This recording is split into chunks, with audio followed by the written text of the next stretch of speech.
Gitunol sa Development Academy of the Philippines sa Mindanao ang 300 ka mga learning tablets ngadto sa Unlad Kabataan Program beneficiaries kon DepEd's Alternative Learning System, Education and Skills Training Learners. Ato sa ceremonial joint signing sa Memorandum of Agreement alang sa Abot Alam Intensified Program tali PLGU Davao de Oro ug DAP sa Mindanao nga natigayon sa Activity Hall Provincial Capitol. Kabahin sa Abot Alam Intensified Program ang Alternative Learning System Education and Skills Training Project ug ang provision sa digital learning tablets aron makahatag og kalidad nga edukasyon alang sa mga vulnerable ug marginalized out-of-school youth sa Davao de Oro.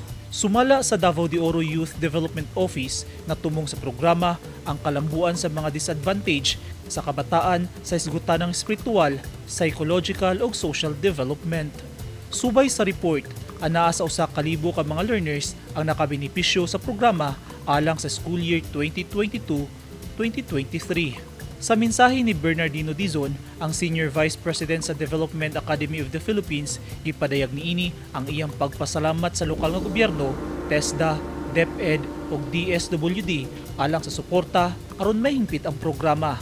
Gitimbaya ni Governor Dorothy Gonzaga ang mga benepisyaryo, pinaagi kang Fatima Montejo, ang acting provincial administrator nga mitindog isip iyang representante. Gikalipay ug nagpasalamat ang mga benepisyaryo sa ilang nadawat nga learning tablet nga dakong tabang sa ilang edukasyon.